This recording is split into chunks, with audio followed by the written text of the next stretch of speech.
remember I was just trying to figure out my way. Like, I was like, man, it's something that I'm not doing. I was like, I got my license.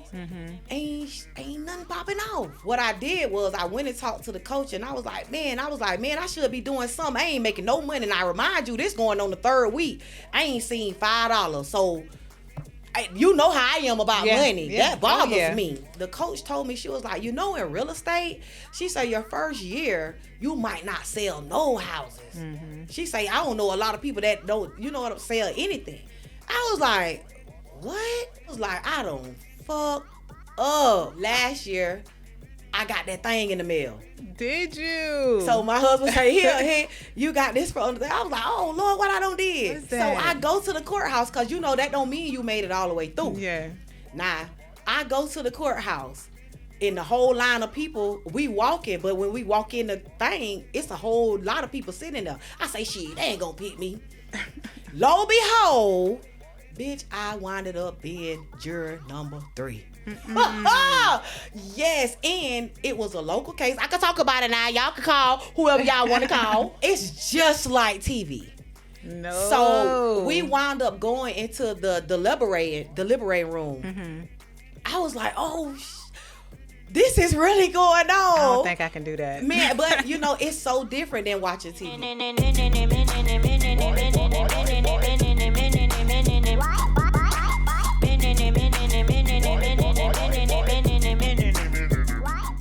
Hi guys, and welcome to the At DaWhyteHouse Podcast. I am your hostess, Vicky White. Today we have a special guest here with us today, guys. My girl, my cousin, from where I'm from, LA. Welcome, Kima Lawrence. How you doing, cuz? I'm doing good. Thank you for having me. I'm so happy to have you here. Thank you. I appreciate you having me on your first episode. I am very honored. So, how have you been doing? Getting to that paper. They told me, you want to ask me 21 questions. I feel like 50 Cent up in this thing. You looking like 50 Cent up in this thing. What? Paper. Baby, you looking. So what's the questions? What they want to know? So, for one, if someone met you for the very first time, what would you want them to know about the real you? Well, that's easy. I would want them to know that I am Vicky. You better call me by my name. You're a go-getter. Yeah, I'm a go-getter. You're a straight-up hustler. Yeah, and I'm also a Christian at the same time. Because I will love you today and fuck you up tomorrow. in Jesus' name. In Jesus' name? In Jesus' name. Okay, so on the scale from 1 to 10, from 1 to mind your business, how honest are you? How honest are you? I'm going to have to say a 10. And you know that. So you don't sugarcoat anything? For me, I feel like if you have to sugarcoat something, you fake as fuck. Right. Excuse me, mama. But, I scale to 10. I shouldn't have to cool it down just to make you feel better for how I'm finna tell you the truth about yourself. Right. And that's with anybody. I don't care what color you is. It's for me, I feel like I'm a truthful person, and they need people like me. Do you feel as if you have friends around you that's not truthful? Around me, like right now at this moment? Yeah. Oh no. Cause there have been people that, that showed up with that different face. You know what I'm saying? They fake as fuck. So you've been married a few times, whatever, life be lifing. That's right. So what did your previous marriages prepare you for the one that you're in now? They humbled me. They prepared me to be, I wouldn't say a better wife, because I was always a good wife. It taught me to, stick around. Don't run. Yeah. You never been a runner. If you was running, you was running to the money. Hey! No, but I feel like no previous could have taught me anything about the person who I'm with now. I just feel like that because it's just different. You know, like people say, "Oh, you got an older man, you got an older man," and Yeah. bitch, so what? Right. That man is that man. Exactly. You know, you can. He's doing what He's doing what he's supposed to do to make me happy. I make Right. him happy. It's not just a one sided thing. You know what I'm saying? People tend to think that, oh, because you dating an older dude, oh, the sex won't be right. Child, boo, you better check on that. You better check on that, baby. Because them older ones, them the ones that's getting it in. Period. Next. Listen. What you got for me, Cause cuz? you still got your little toys. And, The little sling do, that you be on the door. and do, you about to ask Big Papa, look, my husband always send me this thing that I put on Facebook maybe like 4 years ago. Yeah. And it say, oh, my wife is a comedian, she's a stripper, all at one damn time. And that's what he get. Speaking of strippers, you remember we had this little stripper party at my house. Uh-huh. And, oh, yes. I gave y'all for Father's Day for all the single mothers. Yes, and one of the guys, I don't know what he was doing. Oh, what he stink. Oh, my God. God. Yes. Yes. Yes. Super yes. stink. And I end up in the hospital on crutches because he Your picked knee. me. Yes. Yes. I would never. Again. No. Yeah. Not at all. But you know, those was the days. We had a Yeah, lot the of good fun. days. A lot of fun. Yeah. And see, you know me, I'm more of giving back to single mothers. Mm-hmm. And that's like what in the business that I'm doing now with real estate. I'm very passionate about helping single mothers. Right. So that was kind of the start of it. Mm-hmm. Having that, you know, that gathering for y'all, Right. for all the single mothers. Mm-hmm. All y'all was ladies. One of them daddies up in there, and it was Father's wasn't. Day. Exactly. Okay? Exactly. Yeah. All of us was ladies except mine. It- I mean, he considered one, I guess. I don't know, but You is crazy. but yeah, we had a time, Mm-hmm. a very good time. We don't got old now though. Ain't none of that. Exactly. Yeah. But you know, you still have your fun. You still, going out every now and then. Yeah. You ain't nothing changed about But it you. gotta be so somebody's birthday for me to go out though. That's Yeah. I'm a auntie. right.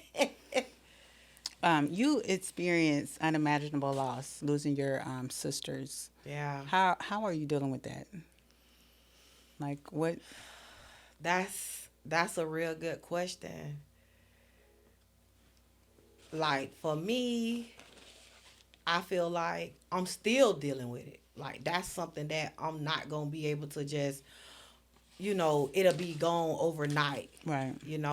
It's unfortunate that It both is. of them left back to back. Mm-hmm. And I got my nieces and my nephews and stuff that, now I got to step up. Yeah. My mom had 3 girls, man. Yeah. I'm the last one left. Mm-hmm. I was the middle baby. Yeah. But you always played that role.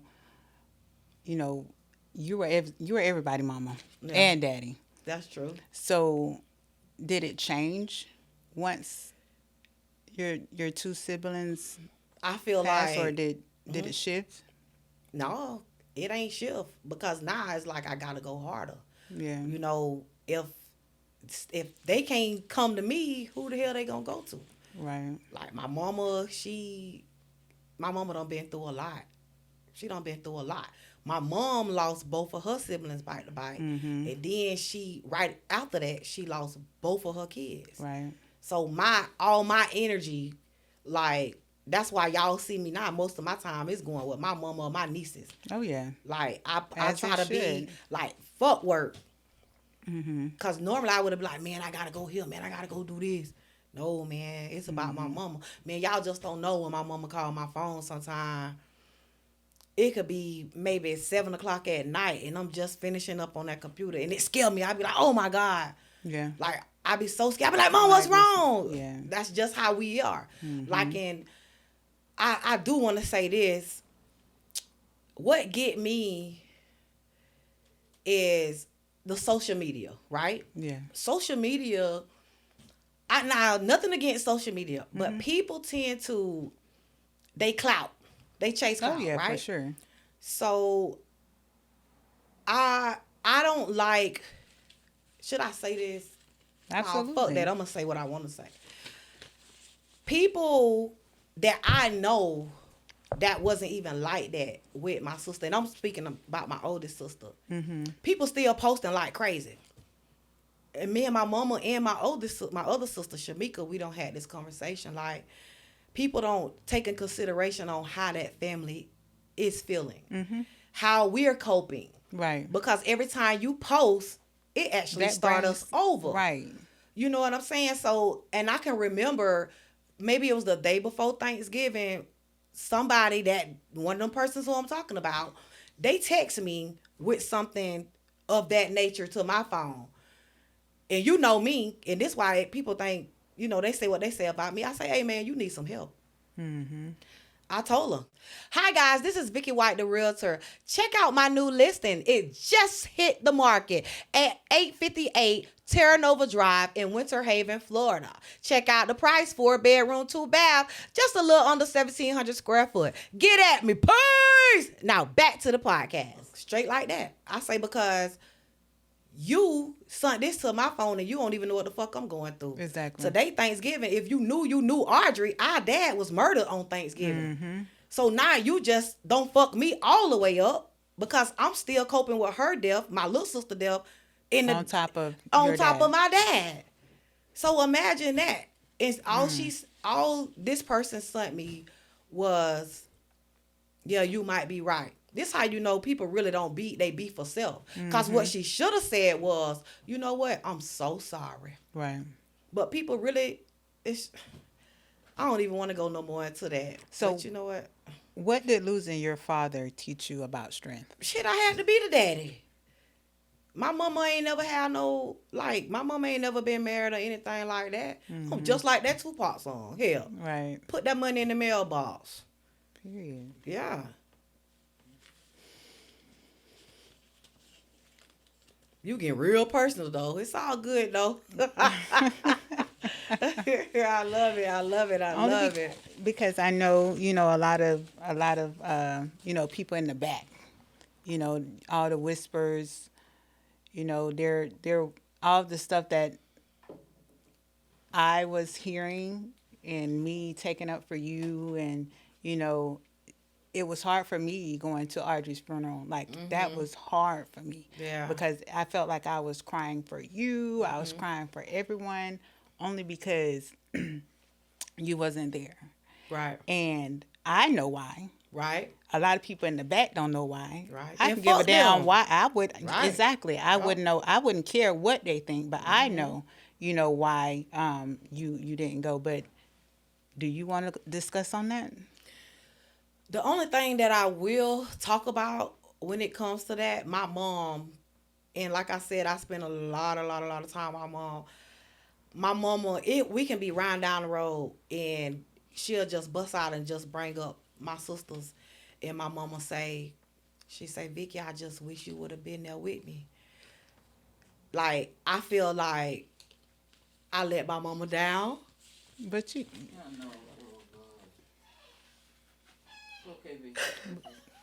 I feel like I let my nieces down, my nephews. Yeah. It's just Take that your it was time. hard. Take your time. I lost both of my sisters bite to bite, man. That could not be easy for anybody. No. Thank you.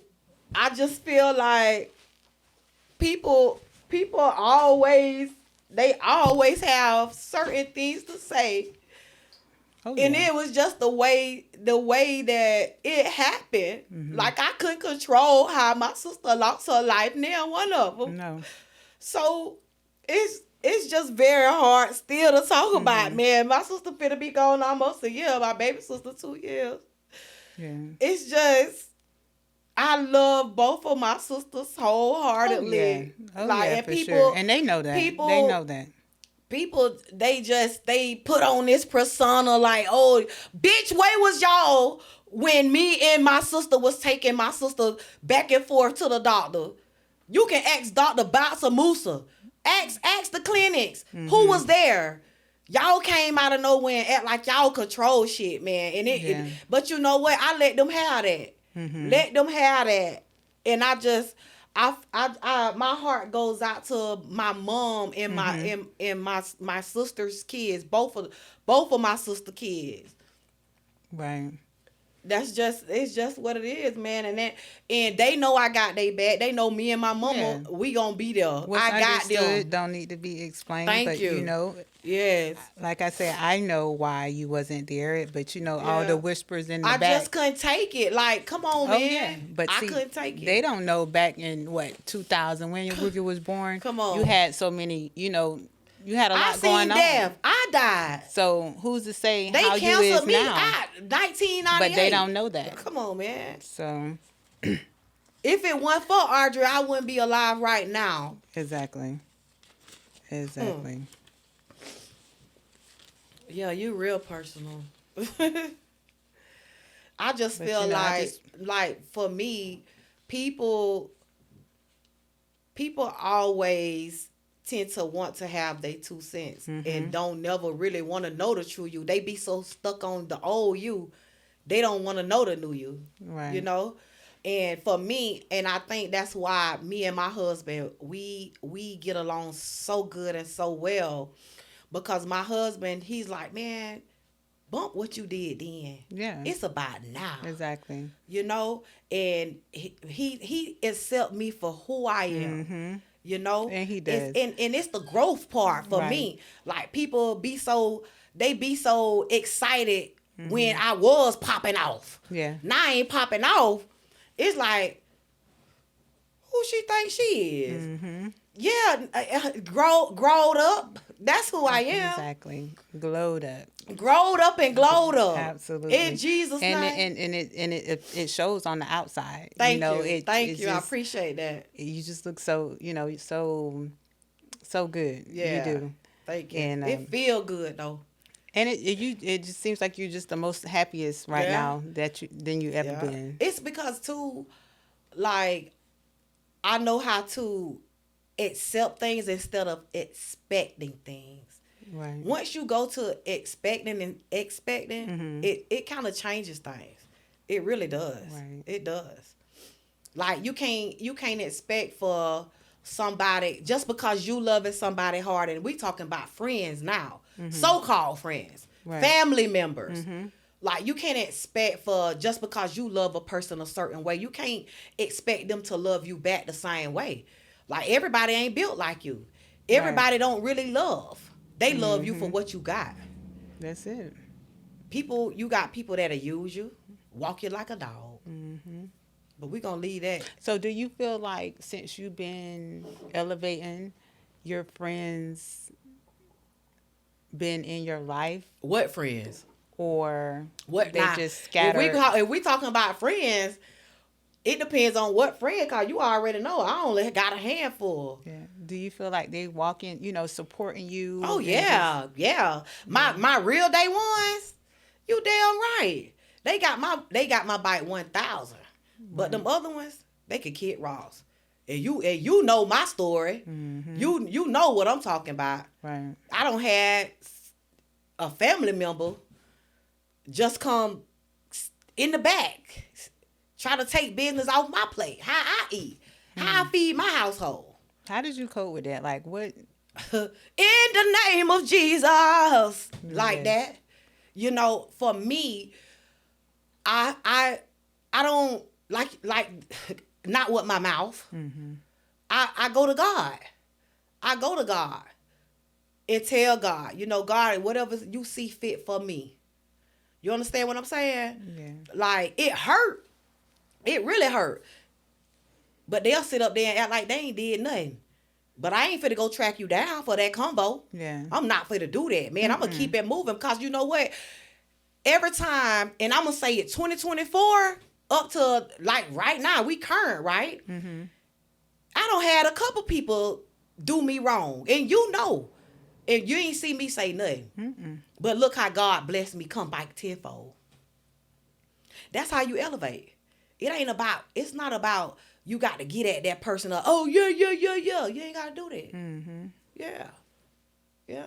So what is the biggest risk you took in business that actually paid off? Nigga, I'm all in. Oh, that's a good question. So I used to drive semi trucks, right? Oh, yeah. So when I left Publix, I started a trucking business. You know that. I was driving trucks. So let's take a shot, cuz. Yeah. Oh, yeah, that's that. Oh, yeah. Oh, yeah, that's good. So the biggest risk I took, now trucking money, I'm telling you, trucking money is very good. Mm-hmm. My risk was going home to tell my husband, say, hey, I'm about to be all in. I'm coming off this truck. I'm tired to get up at 2:30 in the morning. Yeah. And I'm finna go take this real estate test. Mm-hmm. And he was like, oh, yeah? Like, that's one thing about my husband. Like, he's my biggest cheerleader. That's my motivator, right? Yeah. So I thought, from previous, that I don't even think that would have went like that. But with him, he was like, okay. So I remember being in a truck. And I was pulled over probably at one of the yards or whatever. And I was studying. And I talked to God. I say, God, if you see my way through this, I know this is what I'm supposed to be doing. I left that truck. I left that money. And I took that test. And that's how I got in real estate. That was the biggest risk. Right. Because I'm leaving. I left my 9 to 5 not knowing if how I was going to make. Yeah. Because most people, listen, man, in real estate, when I signed up with the brokerage that I'm at, when you get your real estate license, you have to actually hang your license with a brokerage. Yeah. And I remember, shout out to Coach Twinkle, man. Shout out to her. I got to give her a shout out. Yeah. I remember I was just trying to figure out my way. Like, I was like, man, it's something that I'm not doing. I was like, I got my license. Mm-hmm. Ain't nothing popping off. So what I did was I went and talked to the coach, and I was like, man, I should be doing something. I ain't making no money. And I remind you, this going on the 3rd week. I ain't seen $5. So you know how I am about money. Yeah. That bothers me. So the lady, the coach told me, she was like, in real estate, she said your first year, you might not sell no houses. Mm-hmm. She say, I don't know a lot of people that don't, sell anything. I was like, what? Man, I went home and I was like, I don't fuck up. I don't got into some shit that I thought I did my research, but evidently I did. But you know what? That ain't do nothing but spark a fire under me. It did. Because, hey, I ain't finna lay down for nobody. You definitely did. Okay. You about to add somebody. But that was my biggest risk. Okay. Yep. And it all paid off. It has truly paid off. Thank you, Jesus. It really has. But you know what? It comes. I can't take all the credit for that because the community has supported me so big, man. Y'all gonna make me cry again. Mm-hmm. The community, when like for me, you see this, the tattoos, and I used to have the gold teeth. Yeah.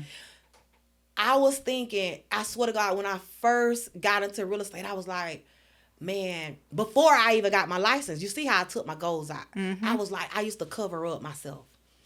Because I didn't want nobody to feel like, she's from the street. Yeah. They don't want to do business with you because you this. But once I started getting out there and, talking to different people, hey, that's all. You're welcome here. Mm-hmm. This the industry you built for. Right. I never forget, shout out to Ricky at, he's no longer with us, but he's at LPT. Mm-hmm. Ricky Miller, I went and had a talk with him. And once he talked to me, because it was level up time. My community, between him and my community and me getting out there to get that hustle, that's how that happened. Yep. Nice. Yep. So what advice would you give women that's scared to bet on themselves? Like give them some, motivation. okay, the motivation coming from my mouth to them. Because just looking at where you come from to where you're at now. Never take no for an answer. Always bet on yourself, because you can't expect for somebody else to bet on you. Right. You know, you gonna get more no's than you would yes, but it's always that one yes that don't come. Don't give up. Just keep going. Yeah, don't depend on no man neither, man. You gotta get it from the muscle, man. That's for what real, it is. for real. Yeah, Get it from the muscle. yeah. And that's what I like about you. You always, got it from the muscle. No handouts. Thank you. No shortcuts. Yeah. The legal way. Exactly. Yeah. Exactly. The legal way. And it's hard. Like, it's always gonna be hard. Like I would also tell them too, don't be scared. Don't be scared. If your dreams don't scare you, that means you not dreaming big enough. Right. And that's how I look at it. Like, right. and it's okay to have goals, but have the goals. Don't sit up here and say, "Oh, I want to make $1 million in 30 days." Come on, man. Where you going? Only how you fit to do that is if you go play the lottery, right or wrong. Right. Write down goals that you know that you can accomplish. Everything that you do in life, it's levels. You understand what I'm saying? Right. You write you some affirmations. Write them down. Say them to yourself, because the more you say it, you believe it. And that helps. Right. I'm telling you. And I feel like if you don't do that, if you don't write them down, then you're not serious. I mean, that's true. It just makes me look back and see, okay, this is what I have to, my next step. Yeah. Pretty much. Like for me, writing goals down, you don't just want to write them down either. Like when you really serious about your goals, and this is like real serious, because this is what I do. You write that goal down and you check as you go. Because if you ain't checking nothing, that means your ass ain't doing nothing. Exactly. Hello. Seriously. Yeah. So what does success really mean to you? Like now? Oh, that's a real good question. Like for me, success isn't always financially either. Like it ain't even all the way about money. Right. Like me getting up, working out every day is a success for me. Yeah. You know what I'm saying? Me eating right. Yeah, man, you know how hard it is to eat right. And leave sodas alone. Man, I be riding by Salem like this. You still smoking blacks? It is. Hey. And I think that's unhealthy, but that's something, not being funny. That's something that I do need to work on. Like that's my last thing on my bucket list. If I can do it, yeah, you can do it. Like, cause let me tell you something. So you know how people have a bucket list, right? So I had at least 4 things on my bucket list. One was 40. I wanted to build me a house by the age I was 40. And you did. 2 was, I ain't always been on the right side. I've been on the left and the right side on the court system, right? Yeah. On my bucket list, I want to always be on the jury. I always want to be on the jury. Look, last year, I got that thing in the mail. Did you? So my husband said, here, you got this from the thing. I was like, oh, Lord, what I done did? They subpoenaed me to go to the jury duty. So, you have to call on the weekend. Yeah. Girl, they picked the number. How was that? So I go to the courthouse, because, that don't mean you made it all the way through. Yeah. Now, I go to the courthouse. In the whole line of people, we walking, but when we walk in the thing, it's a whole lot of people sitting there. I say, shit, they ain't gonna pick me. Lo and behold, bitch, I winded up being juror number 3. Yes, and it was a local case. I can talk about it now. Y'all can call whoever y'all want to call. I wound up being juror number 3. Yeah. And it was a case where it was a very violent case. So when they pick you, they ask you questions before they even pick you. Oh, so wow. I was like, they asked me about 3 questions, and I could tell the person that was actually gonna be on trial. I was like, yeah, he gonna pick me. He gonna pick me, cause they wound up picking me, and then just to make a long story short, when it's just like TV. No. So we wound up going into the deliberating room. I was like, oh. This is really going on. I don't think I can do that. Man, but it's so different than watching TV. Yeah. It's so different. But anyway, I ain't gonna go into, but I don't told enough. But that was on my bucket list. Okay. Yeah. So yeah, I got a bucket list. I got one more thing on my bucket list, and I should be good. So so speaking of that, so what kind of woman are you still becoming? Like what is your next step in life? Like what are you elevating to? Well, your girl writing a book. No, congratulations! Thank you, wow, that's big. You. Yeah, just looking at you, like how you was back in the 90s, the early 2000s to now, is like it's overwhelming for me. Yeah, because I know the real Vicky. Yes, the history. Right. Yes. So me writing a book, I feel like I should have been wrote that book. I have a story to tell, and I feel like it's a lot of men and women just like me who have the same exact story. Yeah. Like you want to be free. You want people to know that, hey, it's okay. It's okay to have a rough childhood. It's okay that you made a few mistakes, but it's about what you do after you make those mistakes. If you don't take it as losses, it's lessons. Come on, man. You can't give up on yourself. Right. I done been to boot camp. I was in juvenile prison, separated from my family. Yeah. Come on, man. I don't die. I was in a coma for 2 months. They pronounced me dead. I done lost all my siblings. But look at me. Look at you now. Come on, man. My mama is a praying warrior. Amen. That's what I don't learn. How to pray. You know how you go to church and you think you know how to pray. Right. Ain't nobody praying for you like your parents, man. I'm telling you. And when my mama, like, I know that I'm in a shifting era of my life because the way that my mama look at me.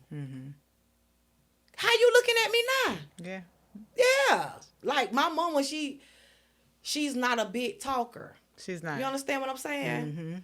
But when she do talk and she take her time and she speak to me, she know what's up. Right. Yeah. With that being said, if today was your victory lap, what are you celebrating? Life. Overcoming abuse. Overcoming, like, with God being in the rooms where I wasn't, hearing and listening out for me. Just being able to get through majority of this shit that I done been through, man. Right. People don't really understand. Like, they just be quick to say shit. The judge. They don't know the back end. They don't know. They don't know the backstory. Hey, I'm telling you. That would be my last lap. Yeah. Yeah. Oh. I love you, cousin. I love you too. If everything disappeared tomorrow, the money, the titles, the success, what's the one thing nobody could ever take from you? Shit. My respect, yeah. Love it. Yeah. Or just you know. Yeah. Nobody can't, man, they can't do that. I don't care what nobody think. Y'all know that. Like, it's just, they can't take that. And you never did from day one. Yeah. You never switched up. You was just always 100. you. Always you. Yeah. if you had $1 million cash Paper. and had to trust one family member to hold it for you, no spouse allowed, who you giving it to and why? Why I gotta be no spouse allowed? But okay. Because just, because y'all know I get to it. Right. And what made you trust them? What made you trust them? Was it the loyalty, the discipline, or the fact that they don't talk too much? Like, what made you choose? What made you choose that one family member? And do it have to be it could be a male or female? Male or female. Okay. And which family member would most definitely could not touch it? Like, who would you give it to? And who would you wouldn't give it to? Oh, wow.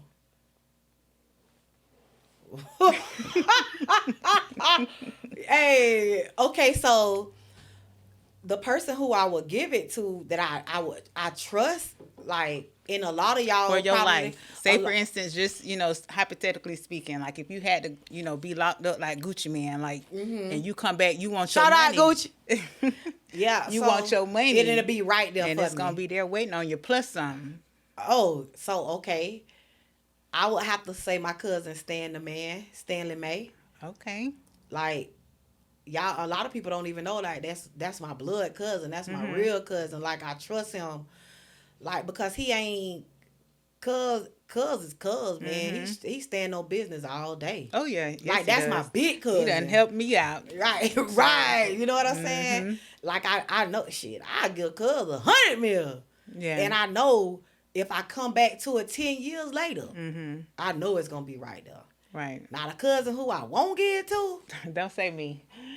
Man, I mean, you kind of put me on the spot with that one. Let's be honest, because we all have spending habits. We like what we like. Not me. I ain't went shopping in 2 years. It's so many of y'all that I put on there. Who I wouldn't give my money to as a cousin.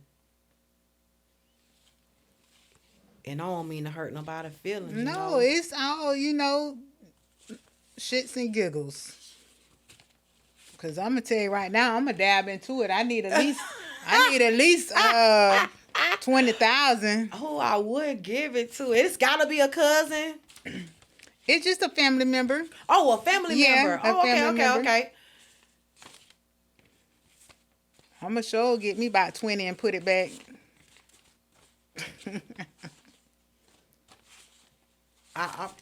I'm stuck on that one, man. A family member who I went good to, it's got to be somebody that's on drugs. Really? It's somebody that's on drugs, like, cause I feel like it just depends on what the circumstance is. Cause I've been on rent it all to everybody. Yeah. You know what I'm saying? If I had to, but like trustworthy wise, I don't think I'm gonna just keep it real with you. I want to give that shit to my Uncle Keith. Hell yeah, there you go. My Uncle Keith in Alabama. Yeah. Shout out to Unc. What up, Unc? I ain't giving it to him. Right. Because he'll be all on top of the roof with that goddamn money. And then he'll tell me. Keith. Call me. I'm just joking. Yeah. But that's my uncle. That's actually my dad's brother. Yeah. Yeah. And he barely come around. Yeah. He will be the one I want to give it to. Okay. Yeah. So, cuz we're wrapping this up, is there anything that you want to say before we end it? Yeah, after y'all don't have me crying on at the White House, I really don't have a lot of things to say. I do want to say that I really, really, really appreciate everybody for tuning in on the first episode at DaWhyteHouse Podcast. Because y'all know we speaking straight from the heart. Because that's what we do. We keep it real. We want to keep it authentic for y'all because ain't nothing fake around here. So y'all look forward to the next episode. At the White House. At DaWhyteHouse Podcast, baby. Peace!